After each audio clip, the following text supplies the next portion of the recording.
MP Veerendrakumar അനുസ്മരണ പ്രഭാഷണം നടന്നു. പ്രഥമ MP Veerendrakumar memorial national thought leadership പുരസ്കാരം പരിസ്ഥിതി സാമൂഹിക പ്രവർത്തകനും അപ്പിക്കോ പ്രസ്ഥാന സ്ഥാപകനുമായ പാണ്ഡുരംഗ ഹെഗ്ഡെയ്ക ഏറ്റുവാങ്ങി.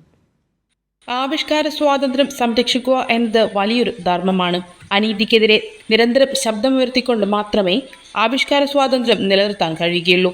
അതായിരുന്നു ദശാബ്ദങ്ങളായി MP വീരേന്ദ്രകുമാർ തന്റെ കർമ്മ മേഖലയിലൂടെ ചെയ്തുകൊണ്ടിരുന്നതെന്ന് MP വീരേന്ദ്രകുമാർ അനുസ്മരണ പ്രഭാഷണത്തിൽ സംസാരിച്ചുകൊണ്ട് പ്രമുഖ ഇന്ത്യൻ മാധ്യമ പ്രവർത്തകനും ദ ഹിന്ദു മുൻ എഡിറ്റർ ഇൻ ചീഫുമായ N. റാം പറഞ്ഞു.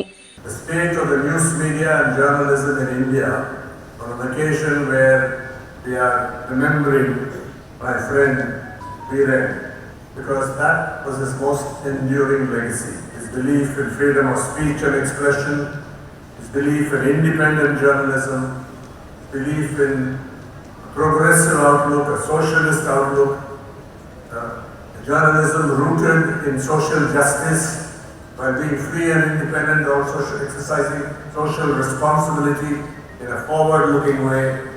So for all these reasons, I think it is apt to discuss this today.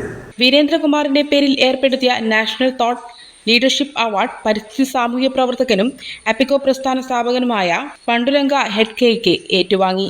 Muhammad Abdul Rahman Sahib memorial jubilee ഹാളിൽ നടന്ന ചടങ്ങിൽ MP ശ്രേയസ് കുമാർ ആമുഖ പ്രഭാഷണം നടത്തി. കൈരളി ന്യൂസ്, കോഴിക്കോട്.